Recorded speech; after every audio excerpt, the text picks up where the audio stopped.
everybody. Welcome to the, is this fourth or fifth? Fifth. Number ZZP 5. podcast. Talks with Trev. Talks with Trev is the unofficial official name that we're still rolling with. So obviously I'm Trevor, the Tyler. usual. And today we have Mr. Alan Mayo. Hey, how you doing? And Good to have you. Alan, Al, thanks, guys. whatever you may want to call yourself. Yeah, Introduce I've been yourself. called worse, so that's okay. If you haven't already gathered, we're talking about Camaros, as Yep. these two yep. people do. So Both Right, started right. off blue. Mine's no longer blue. But yep. One of them's still blue. yeah, I don't know, that blue's pretty hot, man. it is. It's a good looking color. But go ahead and introduce yourself, Al. Yeah, so my name's Alan. Been a long-time customer of ZZP. Kind of one of the OG guys, if you will. Yeah. 2009 is when I started coming around. I was actually ZZP Snap-on rep. So I got to kind of meet everybody. You know, it was funny back then when I started coming around. Like I was like, who wants to make a front-wheel drive car fast? You know, what's up with that? Yep. And you know, I always had like this, you know, old school, you know, cars got V8s in them. Yep. You know, there's no V8s, four-cylinder rear-wheel stuff. drive. Yeah, Yep. yeah. So, you know, I always was like that. You know, and Matt would have something on the dyno, and I'd be like, you know, that actually that sounds all right. You know. So one of the times I was here one night before he was gonna leave, and he was like, "Hey, come on, let's go for a ride." So that was his L&F car. Yep. And Black one. yeah, he did the 55 to like 150 roll on the highway, the one that's been, you know, posted for years. Yep. You know, he did that with me, and I was like, holy shit. I was like, that's sweet. You know, we got to get down on that. Yep. So, you know, we did that. So then, I don't know, probably a couple months later, you guys had a kit to put a turbo on a Silverado, Okay. and I took that. Like, Matt, we made a deal, and we got it hooked up. Yep. So we did one of the first like LS swaps. Like this was before it was a thing, Yeah. Yeah. you know. So I was like, dude, let's put it in a 90 Chevy pickup. You know, I had like this old Chevy truck that I learned a lot on over the years. I'm like, dude, let's put a 5.3 in it. That'd be cool. You know, so we did it up, and like that was my first official ZZP car. Yeah. You know, if you will. And it was like 500 to the tire, and like you take that up to all the old redneck boys that got like turbo, you know, 350s with a cam and 400 horse. They make like 250 on the dyno. Yep. You know, you take them out in that car, and they're like, "Whoa, dude, this thing's like crazy fast." Like they were scared of it. Those are Yeah. those are the guys who are stuck on. Oh yeah, I got 4-barrel carburetor. Yeah. HEI ignition. Yeah. Yep. Yeah. Oh, so you had this car before you even got in with ZZP at all? This truck? Yeah, should I say. had that. What was I? 15 when I got that truck. Oh, man. wow. So, wow. Yeah. Any other notable cars you had, or Oh, was that dude. just kind of your... Me and my wife tried to figure out how many cars I've had. And it's like 150.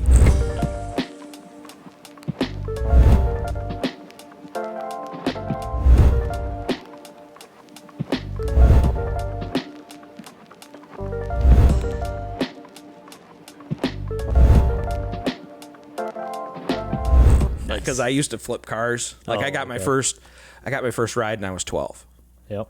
I had an S10 pickup with 4-cylinder that I redid that's the our whole favorite. thing. Yeah, so that was like my first 4-cylinder, but no, I've got. So then I had a 2010 SS that you guys, you know, all the parts around that came from here. My wife's Regal, you know, bought it new, 500 miles. So my threshold's 500 miles. It's got to have 500 miles on it, then you can mod it. So my wife's Regal's got the fuel lobe cam in it. It's got all the bolt-on stuff you guys got. Yep. You know, the flex fuel kit on it. That thing's got like 80,000 miles on it now. Wow. Like we've had Those no Regals problems are with it. Beautiful dailies. Oh, You know, yeah. mod Yeah. them. You know, make 300 something wheel and Right. just have fun with it every day. They look so cool. Right. I Yeah, love how I know. they I set like. it, yeah. What year Regal? What was that, 13? 13. Okay, yeah. So I like the. Was it a GS or no? No. Oh, I like No. the GS front ends. They're like oddly aggressive. It's the one but- with like the fang yeah, kind the of... fang, grill like fog things, light yeah. grills and the exhaust tips at the back that for some reason all the Regals are always way too rich and it's always black because they're always Right. white too.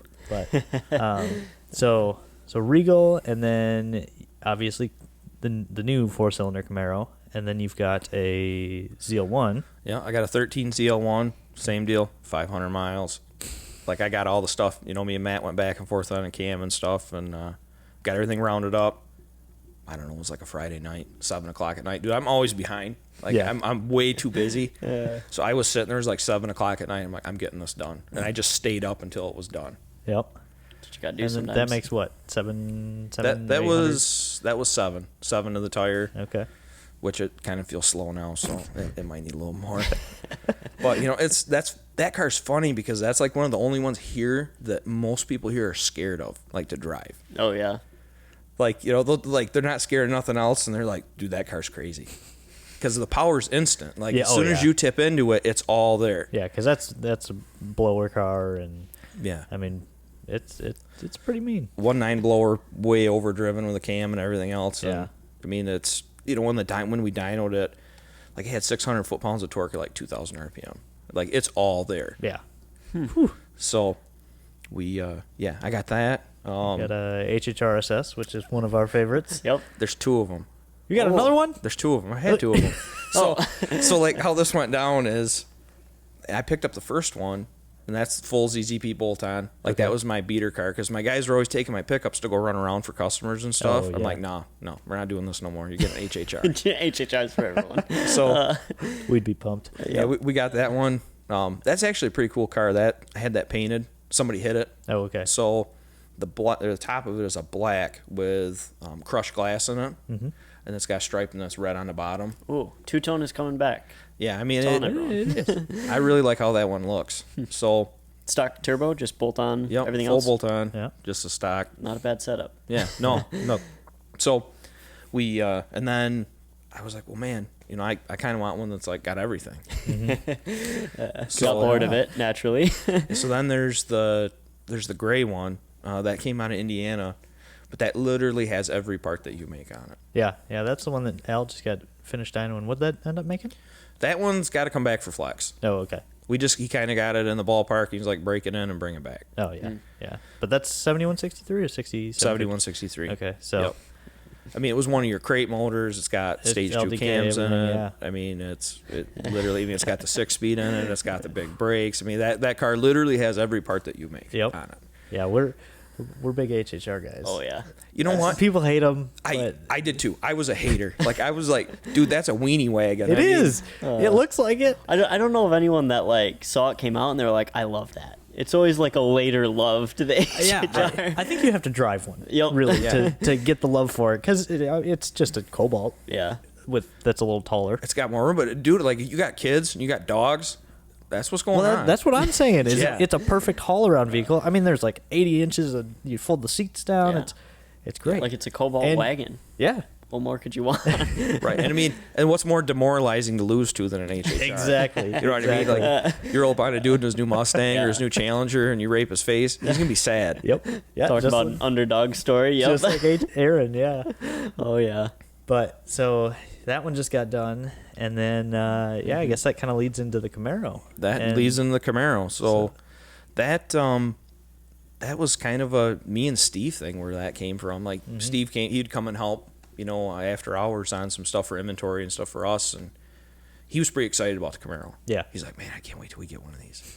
He's like, but, you know, we got some other development cars we're doing right now. I don't know if we're going to do it right now. And I was like, ask Zoom if, you know, I'll buy the car. You guys handle, you know, getting her built Yeah, out. Yeah. And if he's good with that, let's do it up. Next day, he's like, yeah, he's good.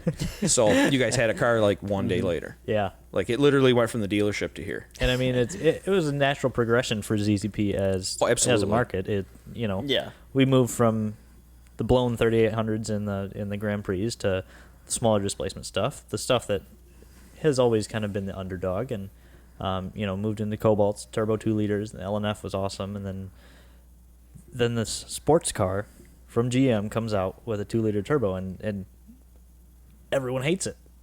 I mean, Yeah, and it doesn't make any sense. no, any Camaro guy you ever talk to, they scoff at you. They're 2-liter, but as Four-cylinder Camaro. turbo technology has gotten better, and 4-cylinders in general have gotten better, transmissions as well, it can keep up with a stock SS from years ago. Right. Yeah. 4th gen F-body Camaros with a LT one, hell, Right. I mean, it'd walk it. But so then it goes from there to well, what was the initial plan? Because now we see where it's at now, running 10.3s, Right. Yep. and making over 6. And was that the initial goal, or Yeah. was it just to have fun with it? I mean, I So- kind of had in my head what I wanted. Like, Yeah, that's you how I get wanted with it everything I before got. You Like, brought it up to Steve, right? You Yeah. were like, I want one of these Camaros. sort yeah, I of mean, thing? I had in my head what I wanted with it. I mean, I wanted it to be ZL1 modded caliber, but with a 4-cylinder. I mean, so the weight difference between that and a ZL1 is like 500-600 pounds. I mean, it's significant. It's significant. wow. Yeah. And you're taking it out of the nose of the car. Yep. So, Yep. I mean, that just makes everything better. Do you know the weight distribution on those top of your head? 4-cylinder Camaros? 50-50. Oh, really? It's like No way. 51-49. That's But awesome. it's real close. Right. So yeah, that is an advantage to start with. So yeah, you're talking 200 or 300 pounds lighter than a regular 1SS, and Yeah. then you move up to the ZL1 1LE. Those get heavier. The ZL1 gets a blower, so you're talking nearly 500 pounds off the nose Right. just to start with. So Yeah. good, capable platform. Right. I mean, we had, shortly after I got it, I knew what I wanted for the nose, the hood. I started doing my homework on that. I got a customer that's also a friend. His name's Chris Mills. He runs Boat Customs. This dude paints like $1 million boats. I mean, his Big just, old cigarette boats. Yeah, I mean, his painting skills are just next level. So I was like, hey, man, what can we do with this? I mean, I don't want to do the whole car. I want to do the hood and the deck lid. Yep. What can we come up with? And I mean, you see the car outside. I mean, that's cool. I mean, he did all the inlays and different stuff in the hood, yeah. and the graphics, Yep. and I mean, it Yep. looks real cool. Yeah. So, I Yeah, mean, it's got the full Good time to throw up some pictures ZL1 right now. 1LE conversion on the front, and that sweet hood.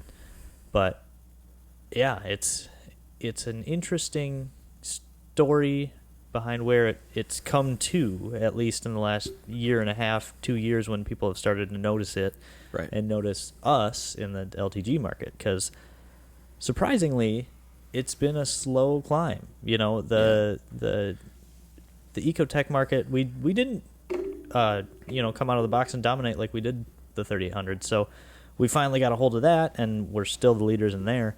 But the LTG just it's had some shortcomings itself, but the market's getting there. It's taken off. People are finally realizing what the car is capable of, especially the 4-cylinders. Right. They're just getting to that price point, too, where yeah. younger people or more mod-friendly people can Because get into 'em. especially like the ATS, the Cadillac. Yeah. It's Cadillac.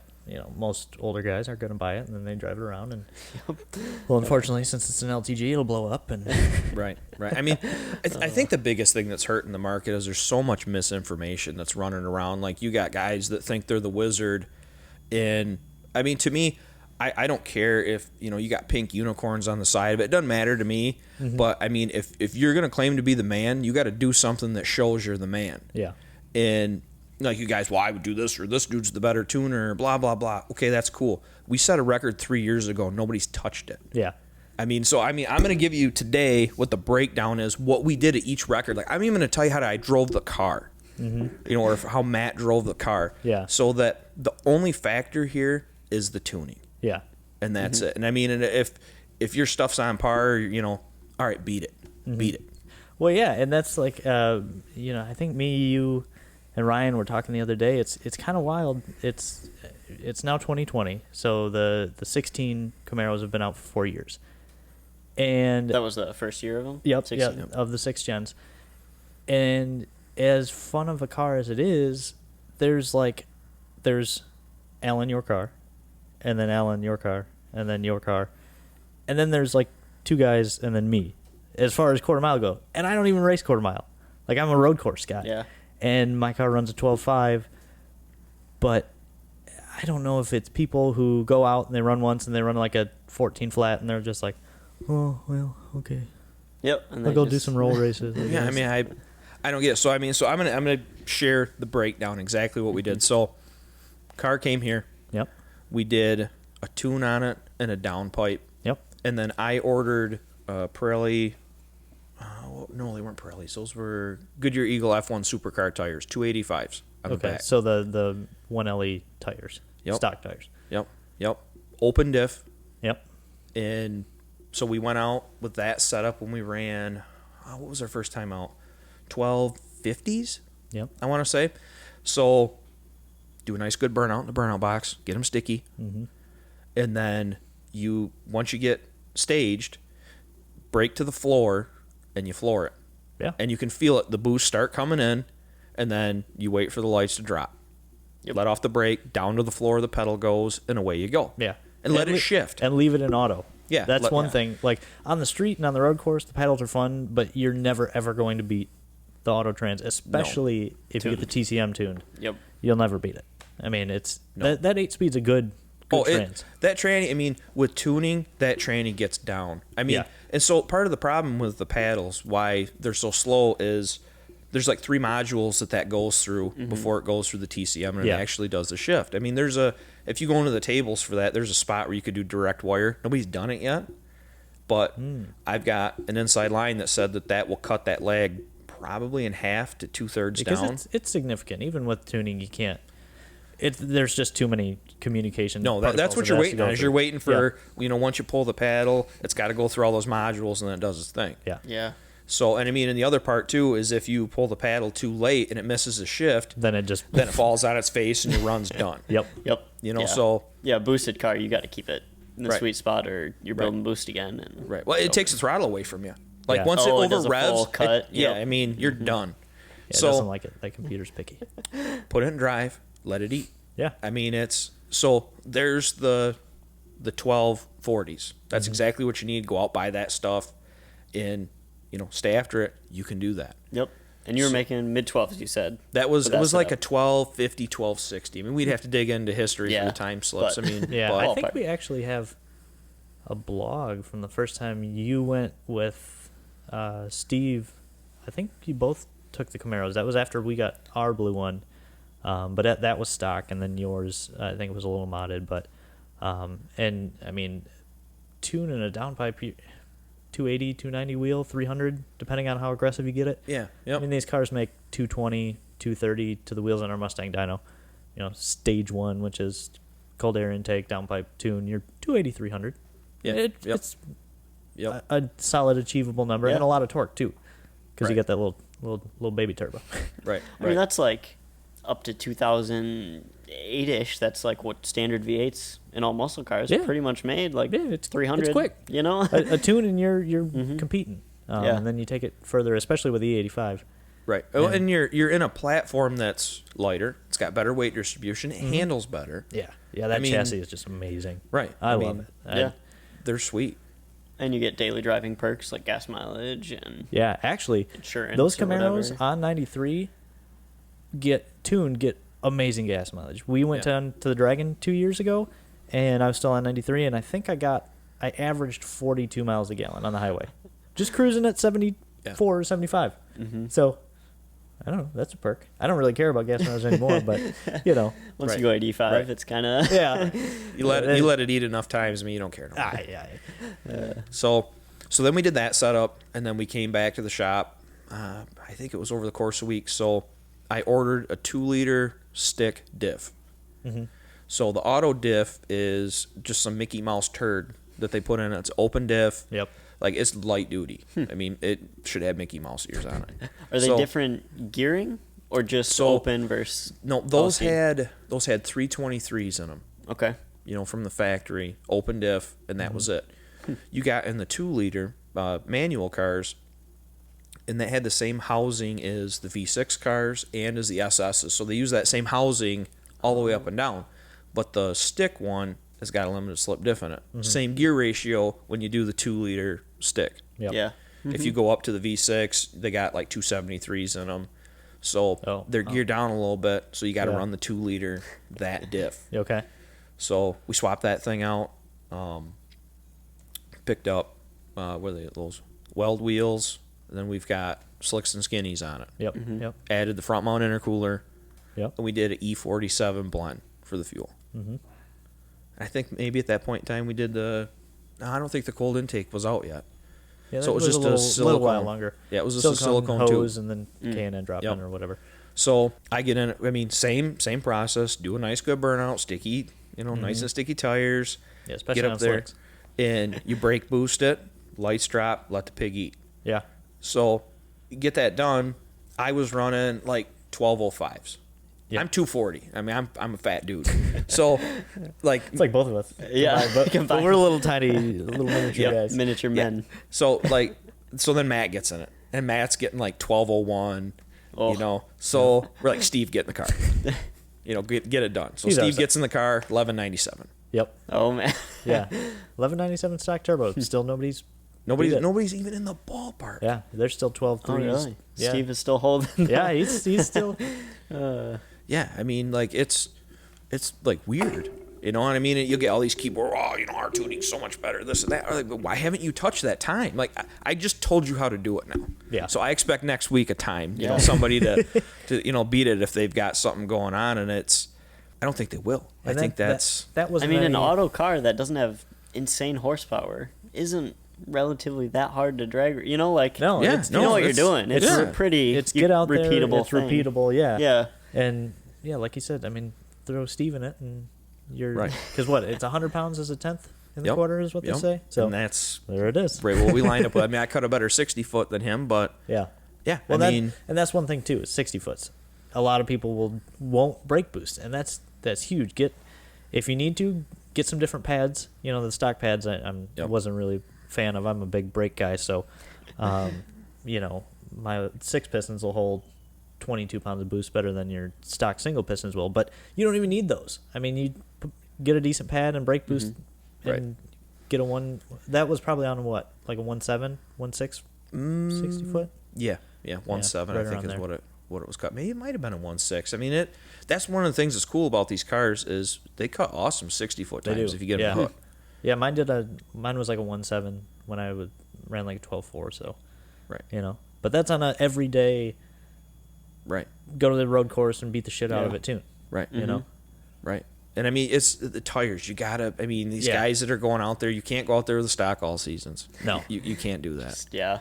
Not I in mean, the game. So I mean, if if guys are trying to get a little bit more serious, go buy C5 wheels. Go buy C5 Corvette rears. They're an 18-inch. You can get them on Craigslist for $200. Yeah, because no you good. guys are 5x120, right?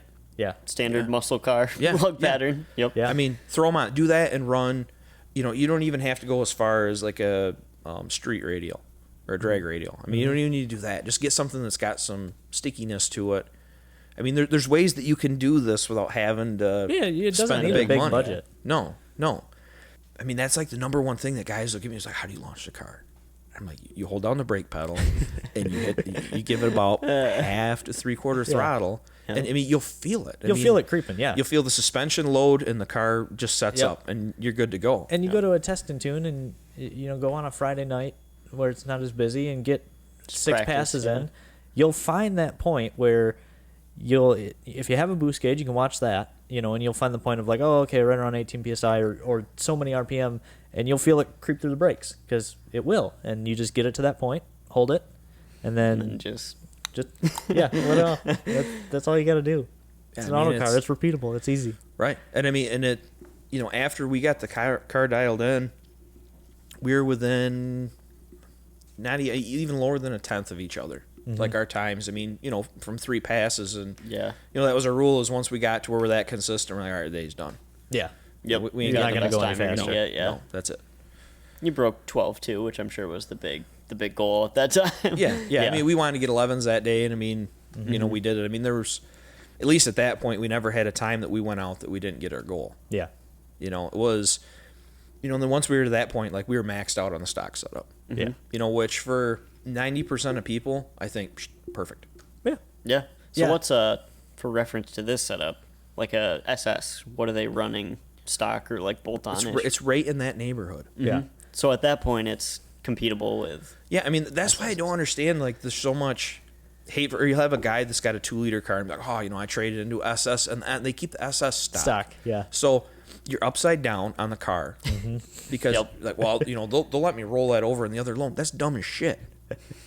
Now you got 40K into a Camaro. Right. You only have one. You bought it for 35. You rolled 5 more over. Put $5,000 in the car you got. Yeah. It's going to be cheaper to drive.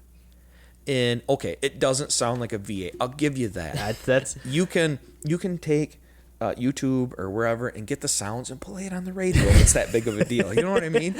I mean, fast is fast. Yeah. You know, and that's where I've gotten is, you know, I don't give a shit if it's got 2 cylinders or 16. Yeah. Fast is fast. And I like the sound of turbos, but I'm yeah, for young, sure. and that's what I grew up with. And that's so. kind of part of ZZP's whole thing the whole time is we've worked with cars that people don't make fast, and we make them fast. Right. And it's not the most efficient way to get there. I mean, like back in the day with the Cobalt, we ran 9s with it. Nobody has ever even been remotely close. No. Is it feasible? Yeah, you can do it, but that's a showcase to say, hey, look, we're out here, we're making parts, we're having fun. Anybody off the street could buy a Fox body, LS swap it, throw a turbo on, and run 8s. Oh yeah. Right. Yep. You know, Agreed. sloppy 8 for 8s. It's big now, but that's part of ZZP's whole kind of intrinsic values of we're going to take the car that you have, whatever that may be. You know, we've narrowed it down to a select few, but we're going to take that car and we'll make it fun, and you'll have fun along the way with it. Yep. So, but yeah, I think that's one of the biggest things for most 4-cylinder Camaro buyers is, you know, they buy it because it's more affordable than an SS. Yep. Right. And they're getting more affordable, especially. But they want to beat a V8. You know, whether it was their choice or not that they're in the 4-cylinder, that's kind of the ultimate goal for 97% of people. Yeah, for sure.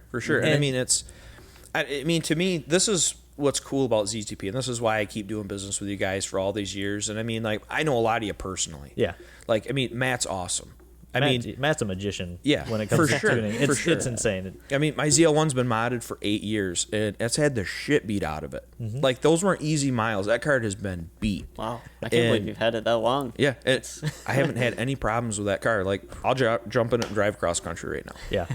I mean, but like, you know, when we were getting the tune dialed in, you know, it was like on a Saturday or Sunday. That dude came up here and worked on my car on a Saturday. He's like got his wife and his kids with him, and he's like, "Oh, here, you know, let's do this and this." And like, I'm like, "Damn, dude, you know, thank you." You know, Yeah. I was like, "Here, let me buy you dinner or something." I know. mean, And that's another thing that a lot of people, for some reason, have this perception that we're these big bad meanies because we're a bigger company when it comes to tuning these cars.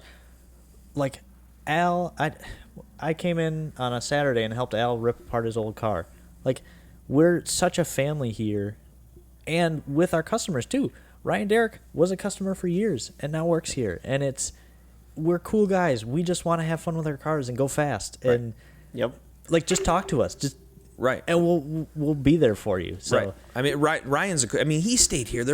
I think I was doing an HHR.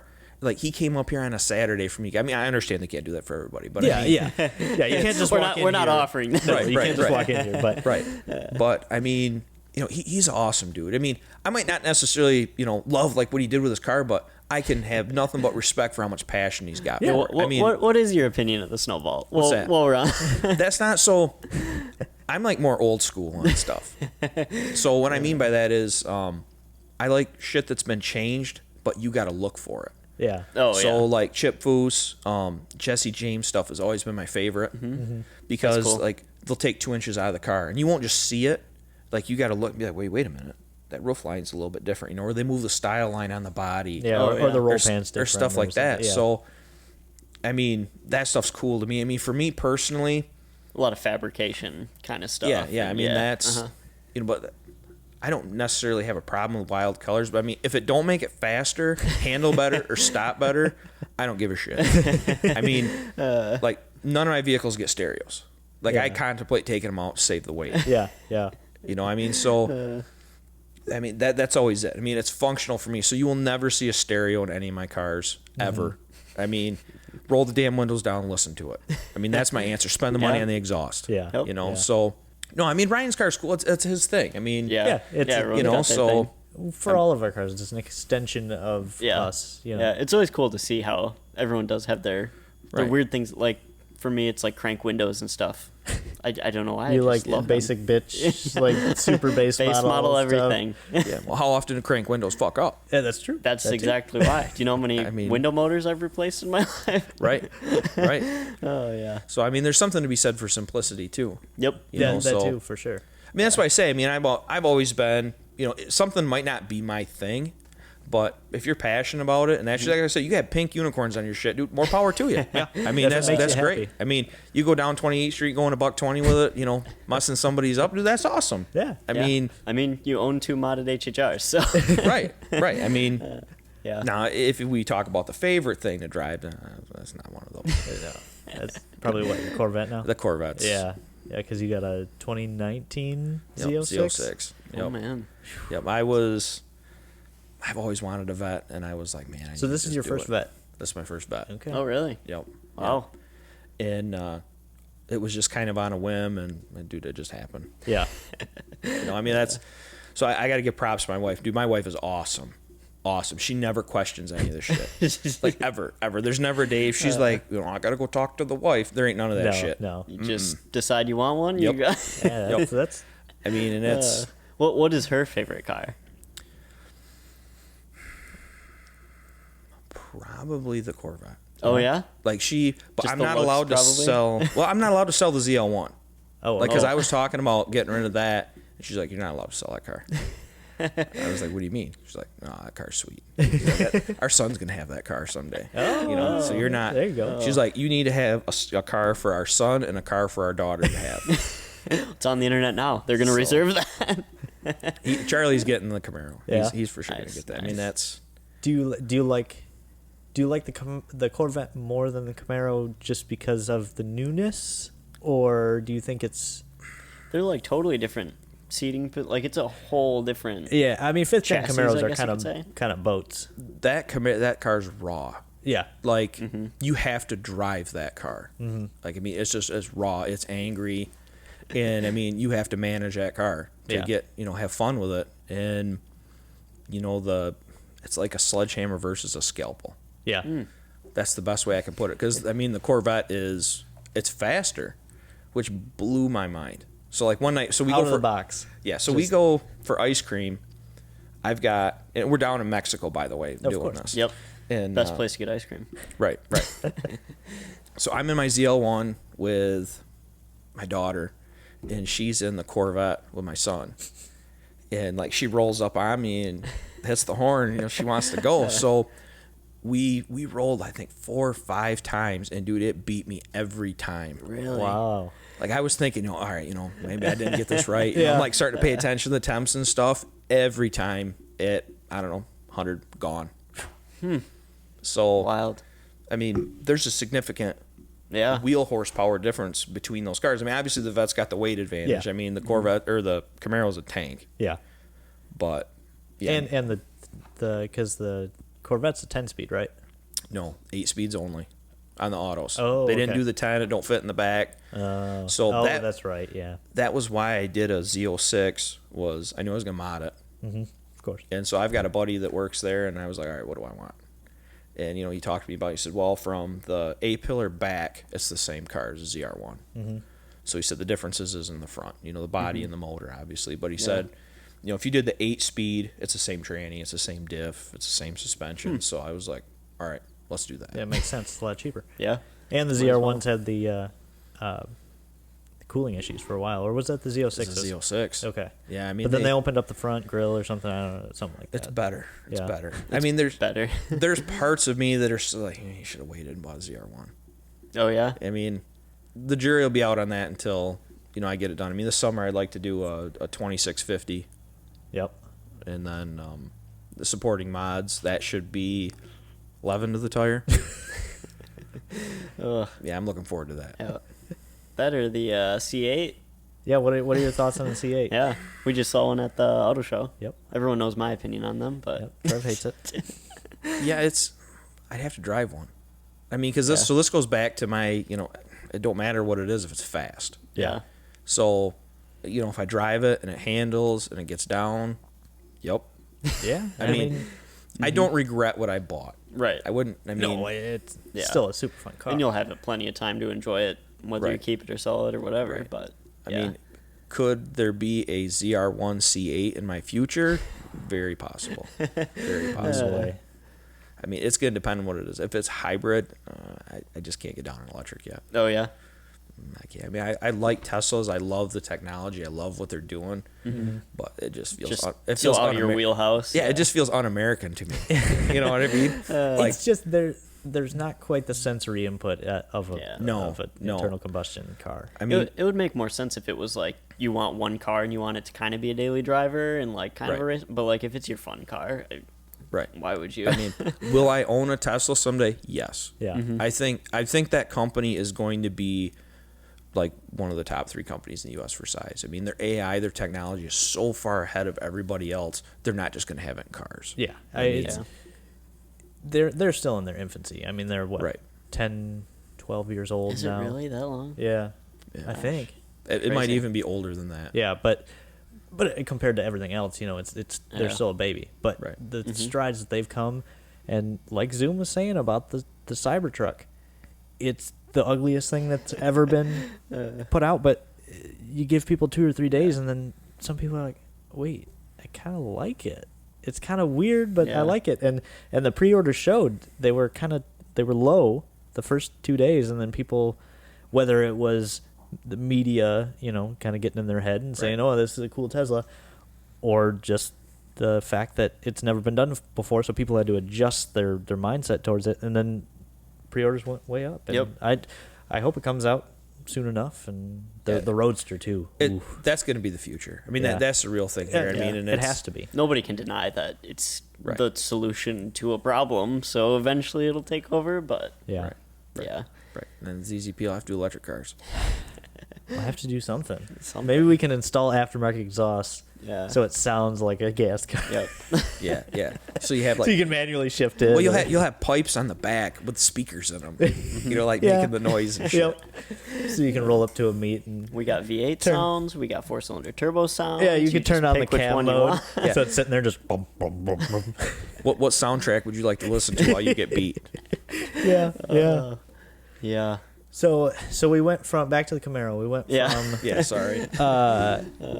we went from high 11s to then the next phase was, all right, where do we go from here?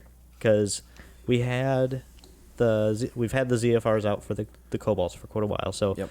that was an obvious step forward, was to eventually bring that into the LTG market. But next was what, Camaro Fest 2018, around that time, or I think we did the stuff before that. So they modified a Z54. So that was the first turbo that car got, was a Z54. and for Ford- people wondering, the Z54 or equivalent is still coming. We're just testing it. Yeah, I was able to talk, so we'll get on that in a minute. Yeah, He all said right. I could talk about it a little bit today. Okay, cool. Oh, sweet. So yeah, we did. He modified one of those to work on the car, cams, forged parts, all that stuff. And we were running. I think that setup was running high 10s, if I remember right. Okay. I think you broke into the 10s on the Z54, Yep. which Yep. is essentially a 6758 for those who right. don't know. Right. I mean, that's when we started breaking shit. Yeah. Like, I mean, at that point it was axle. It was good. So then, this is where, like, the part that the other community hasn't seen yet that we get to finally talk about a little bit is the shit that went on, in between here and there. So I get the car back. We're done. They're like, go enjoy it for a little bit. So that was probably about 400 wheel horse. Yep. I enjoyed that car for 20 miles like that. Oh no. And like there's this old guy that's been like a mentor to me, and he's old school, but he's like sharp to it. So he was like, I want to go for riding that, And so we go for we start going, and ping, he was like, you just blew your shit up, didn't you? And I was like, yes, sir, I did. Yep. Sounded like a Subaru. Oh no. And I don't want to get too much into the solution because you guys have put some money into figuring this out. Yeah. So car blown up. Yep. Fuck. So call Steve, pull the plugs out of it, send him pictures of the plugs. I'm like, dude, it's done. Yep. It's done. She donezo. So get it back here, you go through it, and then we did it again. Now, was this still on stock engine? No, this was with forged parts. Okay. So this was when shit was expensive. Yeah. Yeah. Wow. So, boom. So then we get that set, so we did that again. Then we made some more changes. Then it was Berger's thing. Oh, yeah. down at Martin. 18, yeah. That yeah. following August. So Oh, yeah. Mm-hmm. I just roll up. Matt's making a pass. I hear it do it again, going down the track. Is it like flashbacks in your mind? I was like, Vietnam. I knew exactly what it was when he did it, and it's the Subaru mod. Yeah. So that's what it sounds like after it lets go. It sounds like a Subaru. That's how you make a 4-cylinder Camaro rumble. You just lose a pop piston. one of the cylinders. right. You just unplug one of the coils. I mean, If you really want to. right. So, like, that's how I know that nobody's making power with these cars, because nobody's bitching about this. Yeah. Like, like somebody posted, oh, there's somebody making 450 horsepower. Oh yeah, why aren't they talking about the problems they had? Because they haven't done it yet. Yeah. Mm-hmm. So I mean, you guys have blown up a lot of shit getting to where we're at. I mean, and it's not from fucking up or nothing. It's dealing with issues in the motor. Yeah. And then you guys have the solution. So like those solutions are in the motors you guys have built. Mm-hmm. I mean, guys aren't necessarily knowing what it is, but we've got things. Yeah, you guys got some shit going on in there that ain't nobody else doing. And so if you've got a guy that wants to make 500 horse, the only place he's gonna do it is with here. you. Yeah. Yeah, because otherwise this shit's gonna instantly blow up. Well, from what I've seen, the LTG, I guess if you want to call it platform, is the most sensitive engine we work with. By far. Mm-hmm. Yeah, those things. There's such a combination of poor factors. Biggest being folks who buy them and run 87 because the dealer says, "Yeah, sure, throw regular in it." No. Never regular in any modern turbo engine. Yep. Like we go through this on the Sonic pages too. Don't run 87. It's gonna save you $4 when you fill up. Right. And that'll cost you an engine eventually. Yeah. Anything with boost, stock, not that's whatever. It's not 93 is up here and 87 side. It's 50 cents a gallon. Come on, people. Right. But yeah, people run 87 in them. The 13, 14 ATSs had a different piston than the 15 pluses, so those were even worse. But that and trans tuning at the beginning, the Camaros are better. The ATSs kind of suck. Oh, really? Yeah. The trans tuning has been improved over the years, and GM's still putting out revisions to the trans files, so you can take your 17 in and they'll flash it. Yeah. Right. Oh, that's kind of cool. So that helps a lot because the newer trans files don't lug the engine around like the old ones did. Is that like a full recall, or are they just updating that? No, they just update it. Oh. It'd just be a what is it? It'd just be a service bulletin. Yeah, TSB. Gotcha. But yeah, because the old trans files you'd be going 35 and it'd shift to 8th. And you'd be cruising 8th and go to punch it, and you'd have to give it a lot to get it to downshift. So you'd be in 8th, making boost, and then it just goes ping, ping, right, and there goes piston. Right. Yikes. I mean, I don't know if I'd go as far to say as the LTG's a piece of shit. I mean, I think what happened is there's less margin of error for dipshittery. Yes, that too. You know what I mean? So it's a DI engine. So yeah, and I think runs that's leaner. Yeah, I think that's the other part that people aren't getting is DI motors are finicky. Yeah, they are. Yeah, it's a whole different engine. Right. There's so much more room for error with port injection. Right. That like an LSJ, you can cram, massive amounts of boost through it, and it'll be all right. But DI's, it's a whole nother ballgame. And when it comes to tuning, it is massively different than port injection. So somebody goes to Jim Bob's tuning shop and they're like, "Oh yeah, I tuned 4-cylinder, turbo cars before. I can do it." Right. And then they blow the shit up. Right. And I mean, I think, that goes to, what Matt's doing with the tuning is it's on. Like, I mean, okay, you might, take it to Jim Bob and he makes 10 more wheel horsepower and you blow your shit up 2 weeks later. Yep. Was it worth it? Yeah. The answer is no. No. It wasn't worth it. You're gonna run reliably. Yeah. Actually, it was funny. So, the LNF has been out for 2008. So, holy crap, 12 years now. Oh. But so Matt's been tuning those forever, and he's got his files so dialed in, just the base file with no revisions or anything, that Al had a Z54 LNF on the dyno, and the guy only wanted 300 something wheel, and that's tough to do on a Z54. And so he got the base file on it, and it made like 360, and the guy wanted less than 350 because he had the stock clutch or whatever. Yeah. And Al was having to try to find workarounds to make less power because the base file was so dialed in. Right. Like the stuff that Matt does it's awesome. Yeah, I mean, it's, 2019 Z06. Where does it go? Matt, here you go. Yep. Do your thing. I mean, I 100% trust him on stuff. I mean, for sure. He's got it in. So I think that's part of the misinformation. So one of the things like I want to touch on, and we'll do it now since we're here, is the misinformation in the community, and there's a lot of talking heads in there, but they haven't produced any results. Mm-hmm. Like, I mean, I don't care how much you puff your chest up, run around, whatever, do something. Yeah. Show me a time slip that says that you got your tuning dialed in. D's nuts, he does a great job tuning this, he's the man. Yeah. Why is this shit slower? Yeah. Mm-hmm. It's a universal benchmark that you can go to. Yeah. Because every dyno is going to be different, but a quarter mile is a quarter mile. If you can get down it faster, you're faster. Right. And I mean, let's just talk with facts. I mean, we don't need to do, opinion.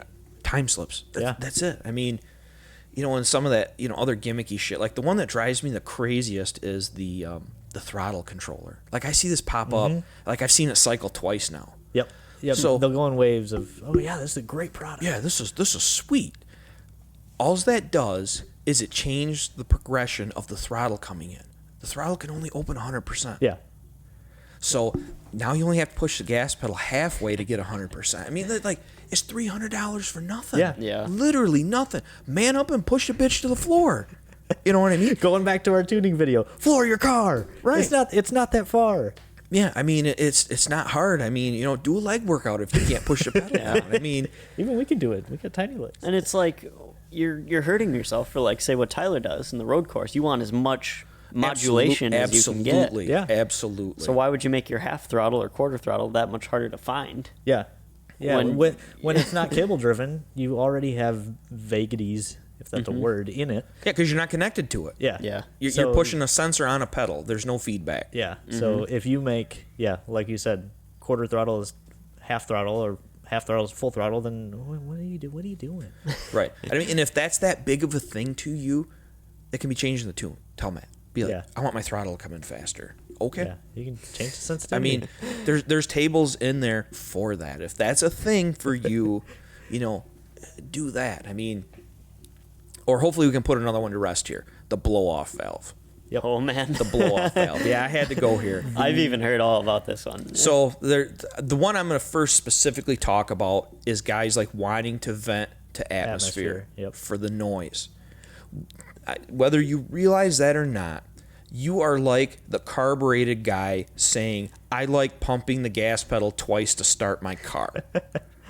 Like, I understand that it's cool sounding, yeah. but the tune is so much shittier versus a recirculated valve car. Yeah. I mean, it's just there's a progression of technology. Yeah. And I mean, the old shit had to do blow-off valves because that's what you had to do. Mm-hmm.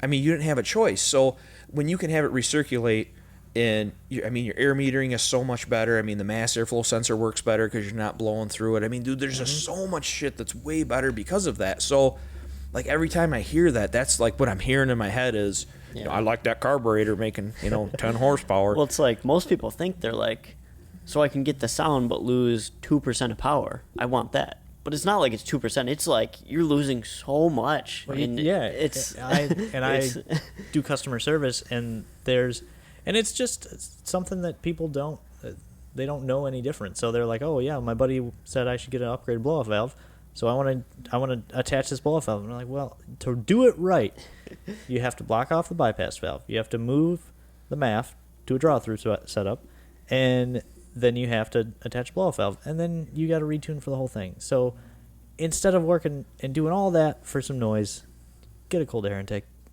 Yeah. It'll give you 90% of the noise anyway. I mean, Tyler's Camaro, the blow valve is loud. Yeah, I mean, it makes noise, but we're still not talking about the tuning being better. The drivability of the car is better. Mm-hmm. Why? There's a reason major manufacturers go that step, right? Because it's better. It's a progression of technology, right? And that's one of those misinformation things. I mean, I'll kick the improved recirculation valve too. I mean, I don't know. Maybe it does. I mean, maybe some of them leak. Maybe they don't. I've heard that. But here's my point. If it's really doing something, then it should beat the 1197 time. Yep. Like if it's a product that's really meaningfully doing something, put that shit on your car and go run faster with it. Yeah. And then I'll be like, yep, look at that. It does something. Yeah, there it is. Until I see that, it's another Mickey Mouse thing that somebody dreamt up to sell. Yeah. I mean, sorry. I mean, we're a capitalist society. I mean, obviously, if there's somebody willing to pay for it, They're more making the power money, to they're you. making money. Yep. Mm-hmm. You know, so I mean, there's that. I mean, you know, the catch can thing. So I had to give you guys a little shade on this, to be fair. But I mean, so the catch can thing had a problem. But did, but yeah. so you guys came out and Zoom came out and admitted it. Yep. There's a problem. We're gonna fix it. I mean, how many companies have in this market have produced something that's a piece of shit, and then like they disappear, Yeah, they just or they get bounce. quiet, Yep. or anything else. So I mean, I think that speaks to ZZP's character to be like, yep, we fucked up, Yeah. We can admit that. and we fixed it, and we move on. So, you know, for that to still be a thing in the community, I mean, get over it. It's died. You know, I think some people can see that. Yeah, every company at some point or another is going to screw up. Yeah, there's a human absolutely. element to it, For sure. and it's going above, and our reputation matters to us. You know, Yep. we want to be there. We're making improvements every month to bring better customer service to people. But all of those folks who had original catch cans, we gave them new hoses to improve, and so it works, and then gave them a gift card too. Like, I don't know, what Yep. else did you want? Yeah, what more is there to do there? I mean, Yeah. because I mean, here's the other side of the coin. You guys have, like any other company, you have X number of dollars for R&D. So let's say you got $100,000. You know, do you take that $100,000 to turn it into $200,000, or you take that $100,000 to turn it into $1 million? So if you're gonna develop a product, it has to make sense for the company, but B, it has to be something that's affordable for people. So you guys could engineer this catch can system that's $1,000 that's fucking amazing, and nobody buys it. Yeah. Yeah. You know, you spent $30,000 your R&D budget to do this, and nobody buys Yeah. it. And that's part of ZZP's thing, is affordable. Right. Yep. Right. So I mean, I think that's the part that people need to keep in mind, is what makes sense, you know, for that. So I mean, is having a catch can a good idea? Yeah, on a DI car, Oh, for sure. absolutely. Yeah. Oh, yeah. Those valves You get know. so coked up. It's Right. terrible. Right. And I mean, so then it's price versus, you know, Return on value. investment, yeah. Yeah. I mean, With any part, right. same thing. Right. So, all right, what else we got? Yeah, feel free to. We bounced around a little bit. Yeah, but- we're skipping. I honestly, this is the first time I've looked at the list, but I want to make sure that because like, dude, I get messages all the time, Yeah. like all the time, and it's never like at 5, like when I'm on my computer. It's Oh, like no. 11 o'clock at night when I'm in bed. I'm always sitting there at night. People messaging me, and feel free. You know, I'm always on my phone, or it's always by me, and Right. You know, I got a life too. I got a wife and some cats, so give me some And a slack. Camaro. And a Camaro and a Saturn. But Right. like, message me if you have any questions about the Camaro or the community or the engine or anything we do. Talk to me. You know, and Right. and Well, like, I guess you could say a big thing about ZZP's platforms that we pick is most of the time it's people's first step into modifying a car.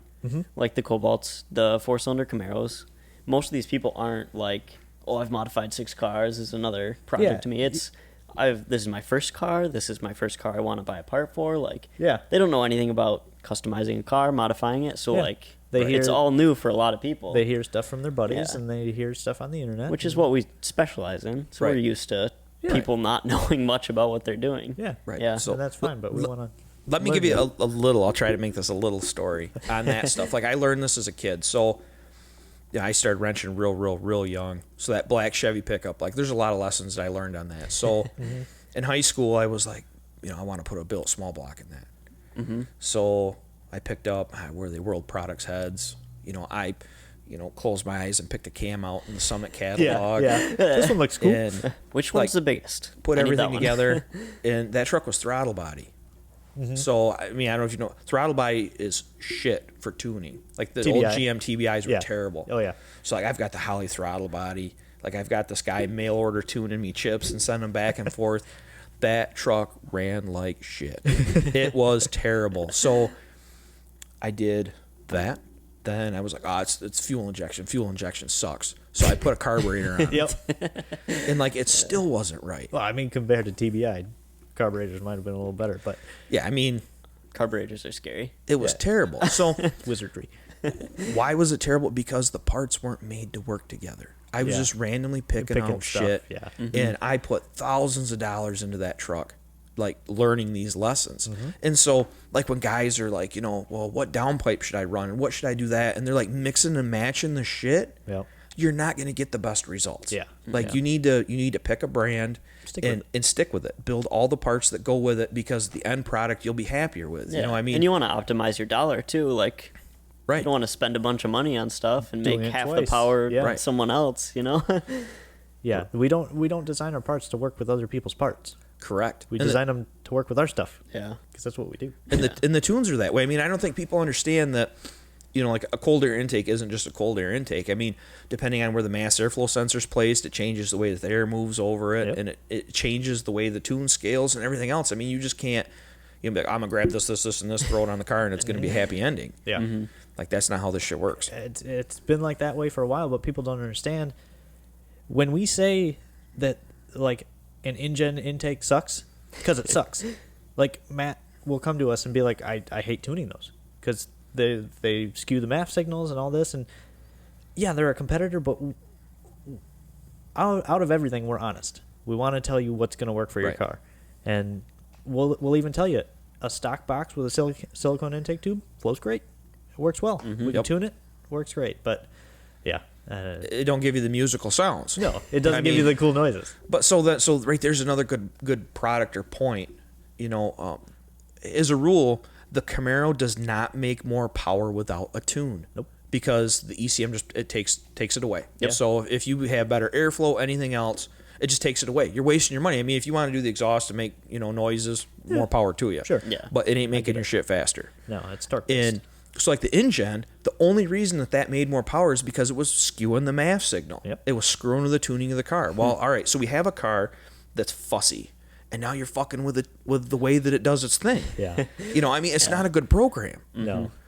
So that's another one of those things. But like, guys, be like, I'm gonna put this new muffler, new downpipe on my car, and it's gonna make way more. No, it's not. You gotta do a tune, dude. I'm Yeah. sorry, you gotta do a tune. Yeah, it's not like the 3800s where you could throw on some power logs and an exhaust and it would free up all these restrictions and you'd be good to go. Right. It's the computer's telling you you're going to make 300 torque. Yep. And that's it. And you that's might it. get there faster, but you're going to throttle cut and then whoop, whoop, Yep. and you'll stay. Takes boost away. I mean, it does its thing. It does, And yeah. it's not gonna. Yeah, and I mean, like people don't get that. I mean, so, all right, you're scared to mod your car because you don't want to void your warranty. You need to make a decision right now. Then, if you're the person that's doing the car, I mean, my opinion is have a good relationship with a dealer. Yeah. Get your oil changes there. Okay, you can go to Joe Blow's and save $5. Whoopee ding.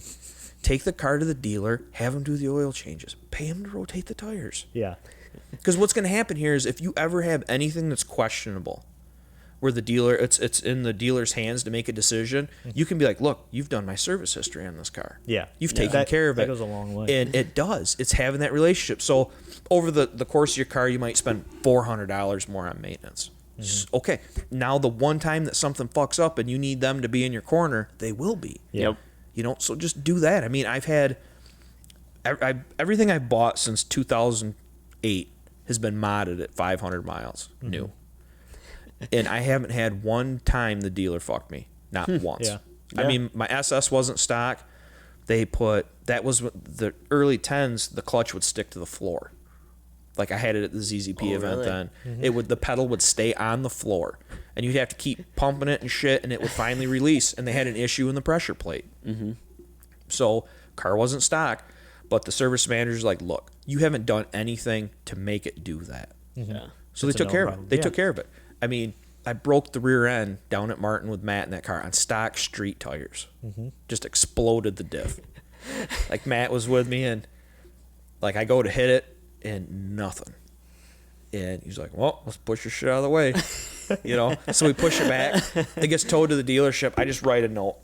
Rear end's broke, fix it. Yeah. And they covered it. Yeah. And he was like, he calls and asks me, he's like, were you on slicks? Nope. stock street tires. I said, I probably got a video if you want to see it. Nope, all set. And they took care of it. Yeah. Uh-huh. I mean, it's all about relationships with these places. Yeah, You know, I mean, anything in life. So Yeah. have a relationship with your dealer. Stick with one dealership, whoever you bought it from, and mind your car. They're not going to beat you up, when the blower motor quits working, because you put a tune on your car. Yeah. They're not necessarily bad guys. They just... No, I mean, they're trying to cut their costs. I mean, you got to look at this from a business perspective. It's all businesses. But Yep. either that or wait till the warranty's over. Right. I mean, that's your That's choices. your choices, yeah. Just be nice to people. Yeah. It just works I mean, out. Don't be a dick. Yeah. It's simple. But I mean, I've always just mod the car. If it's going to blow up, it's going to blow up in 500 miles. Break it in right and Yep. enjoy the thing. I mean, that's what you bought it for. I mean, look at it this way.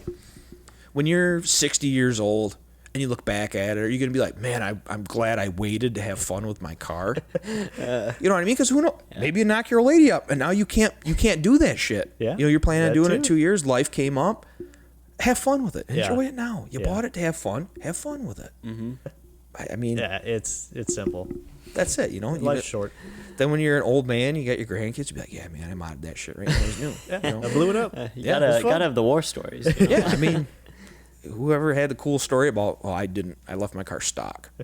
Yeah, nobody cares. I drove it. So So Yeah. Z54. Z54. Yeah. Do you want to talk about that now? Yeah, we can hit on that a little bit. So I'm told that there's a Z57 Yeah. that is in the wings.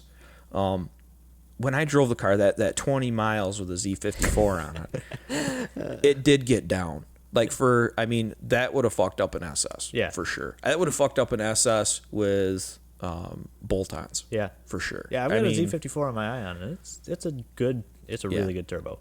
But Yep. the Z57 is That- going to be even better. Yeah, that's like 7163, I think, is how he explained it. Yeah, similar size and ball bearing. Right. So- And then that's a ZZP turbo. Yep. It's not like you guys are having the part, or I mean, it's yours. Yeah, You're making yeah. it. We're testing it on some cars right now, so Yeah, I mean, that's legit. it's that's going to be the big one for most people because the ZFR is a great turbo too, but it's pricey. Yeah, it ain't cheap. It's a Borg Warner Supercore. It's coming from another company, and then we modify the exhaust housing. But this is all ZZP. It'll carry its ZZP 2-year warranty, and your car's going to get down.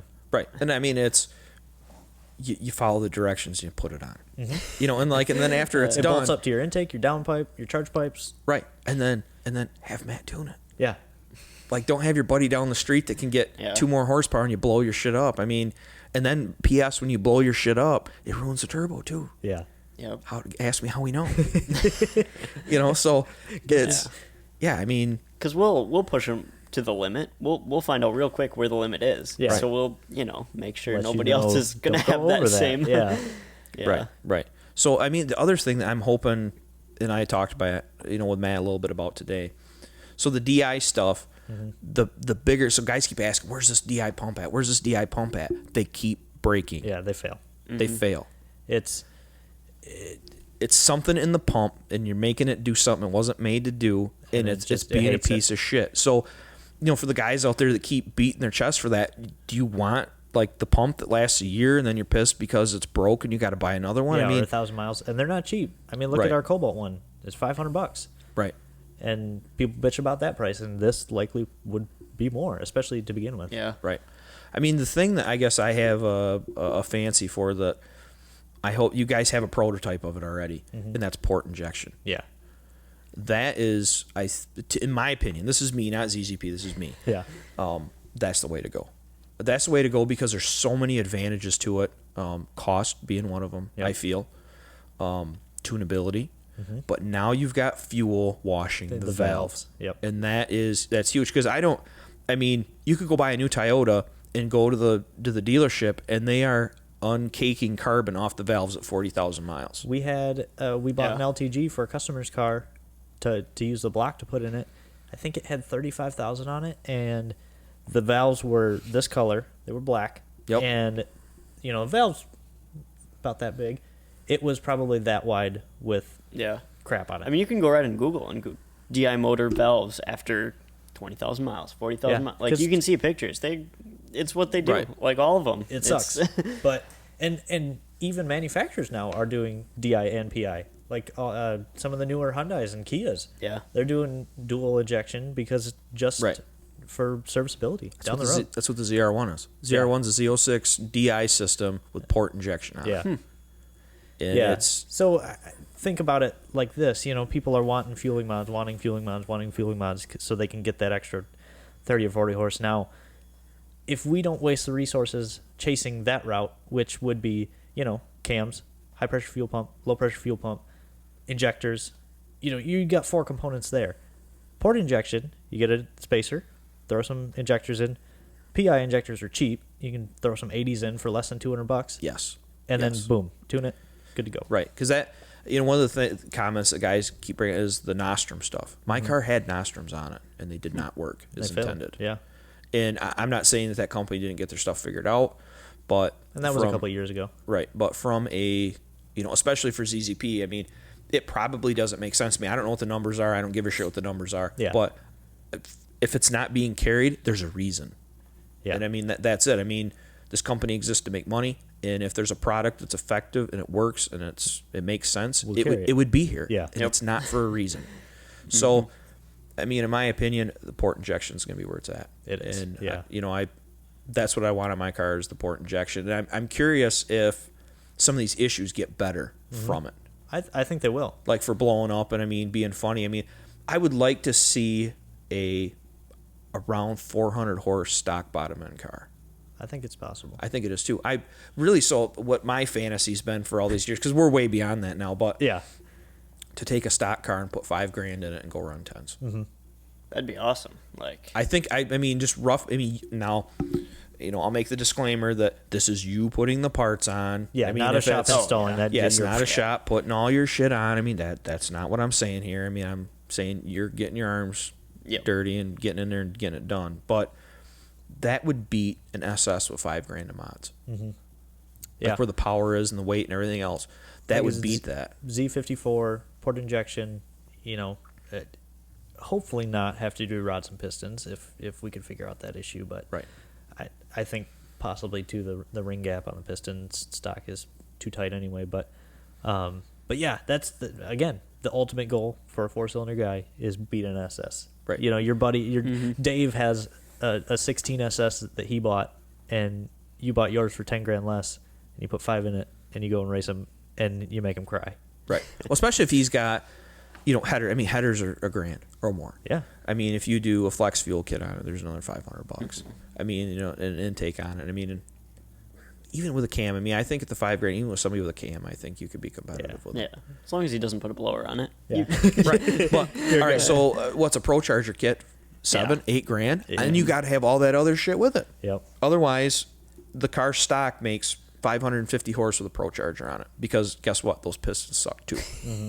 So, And you run into fueling issues there too. right. It's yeah, but the port injection's is exciting.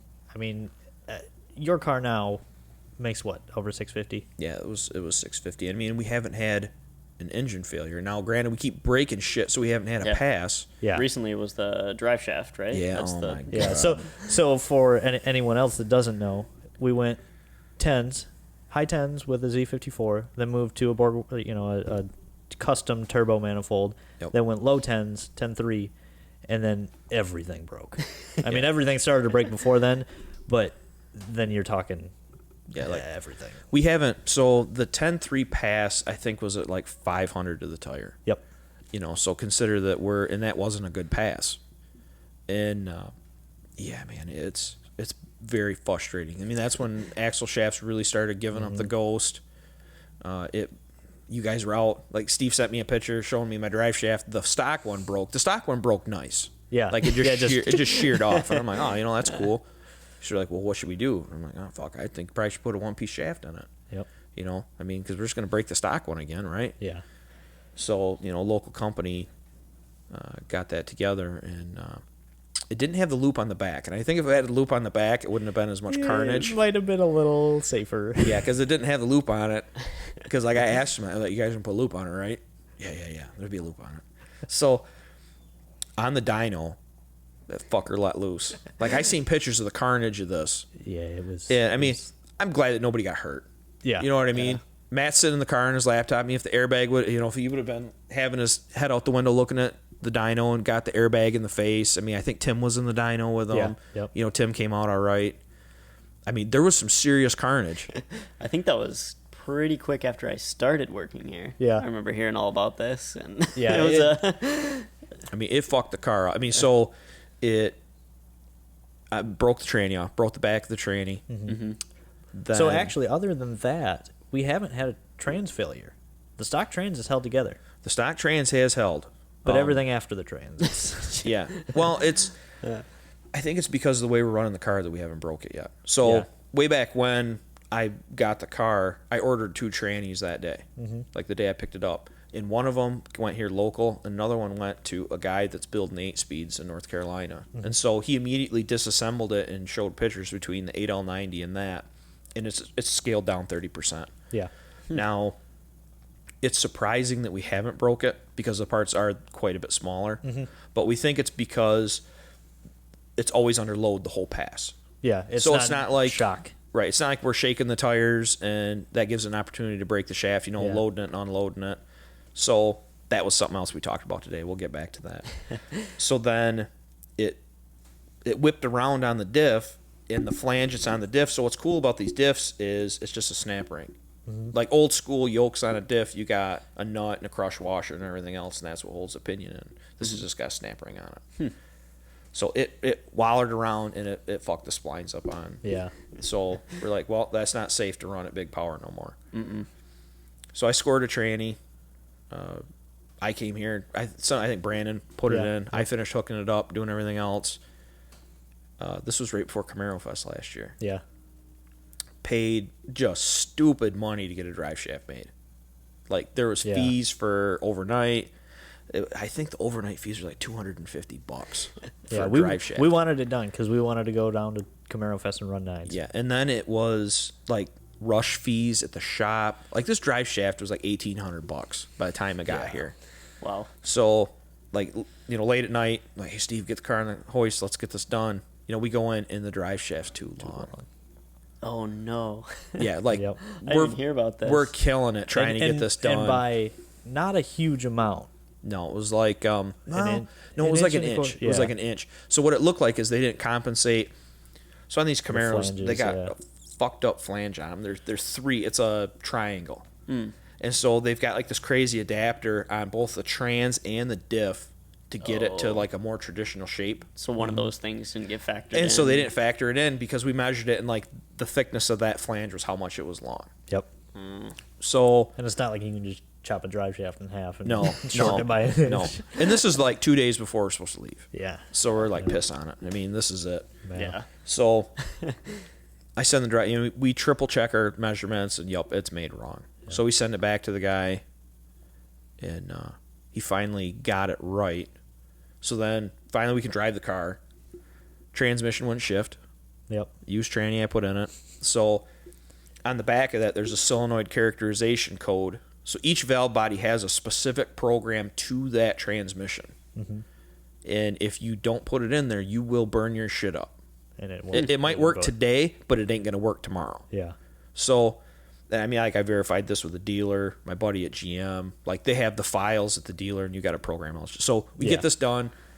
Guy gets here, car will not shift. Yikes. Yeah, I'm like, you motherfucker, So, I tried a couple different things in the tranny. So I ended up pulling the valve body, pulling all the shit out of the tranny, and one of the speed sensors was bad in the used tranny. So the one that broke was down the street at a customer shop. I'm like, hey, let me grab that out. So I threw that shit in, put it all back together, and then it was like it was happy. So I'm like, done. I'm out of here. I'm going home. I've had enough. And because this shit's like $20 a quart. So like I'm trying to pump it out of the car because this ain't cheap every time we do this. Yeah. And Plus, dropping a transmission isn't fun either. no. So Matt calls me and he's like, "Yeah, we put the car in the dyno and it shakes like bad." Yeah. I remember that. Yeah. So we're talking about it a little bit, trying to work through, and I'm like, "Man, if that's in the diff, the diff would fly apart. Like, I mean, the diffs are tight tolerance. So, I mean, if there's something that's warped or out of shape, it's going to tear that shit up and it's done. And the same in a tranny. I mean, if you got something weird in a tranny, it's going through the case. Yeah. So, like, it's got to be in the drive shaft. All right. So we get the drive shaft back out of the car. Like, nobody locally could test this thing. Like, this is what's been going on. Because, I mean, I'm busy as shit now. Yeah. So I took it to a shop in Greenville. He's like, yeah, I think we can check this out. You know, we'll figure it out. And a week later, he's like, yeah, we couldn't get it to fixture in the machine. I was like, really? He's like, yup. Well, the other place in town that potentially could do it is the one that made the one that blew up. So I'm really not, really not feeling them. And they said that first one that you had made was good for like whatever you could throw at it. Like 900 horse. Yeah. And then we made like 550, 600 on it, and then went. Yeah, and fuck the car. Was that the one that twisted into like no, that was the stock Tootsie one. Roll? The Tootsie Roll one was the stock one. It broke clean. The upgraded one just went kablooey and it whooped the shit out of the car. I mean, it deployed the airbag. I mean, it hurt the car. So finally, I finally got it back this week, and I was like, well, I guess we'll send it to drive shaft shop. Yeah, because the drive shafts on these are longer than an SS, so you can't just put an SS drive shaft in it. Yep, that's another thing that probably. All these steps are the stuff that we go through a lot of times after hours to get this car quick and to get the LTG to where it's at. And it's things that people don't see and they don't realize how much goes behind all this. Yeah, I mean, if I had to guess between me and ZZP, and we count man hours on this, there's $100,000 in this car. Oh, for sure. For sure. I mean, like I left out, I put an SS diff in it. Yeah. Because to use the SS axles. Right, because the brakes on the LTG on the back suck. The e-brakes in the caliper, they're like this big. Yeah. They're the world's smallest brakes in the back. So, and it's an electronic e-brake. And yes, but it's in the caliper. So if you want to run SS Brembos on the back and you got to there's a controller in the back that has a cable in it that actuates the e-brake. So it goes into a cap and hat style. So I was like, I want a rear SS suspension because I want to put good brakes on the car and have all the shit work. Because, I mean, you could leave the calipers unplugged, but I don't know how unhappy that's going to make the car. Yeah. Modern cars, they'll probably get pissed and won't want to move. Right. It might be like, you don't have any e-brakes, fuck you. Yeah. Yep. I mean, I don't know. So we picked that up. So that car's got an SS diff in it, which has got 373s in it. So, like a stock SS has got 273s in it for an auto. Wow.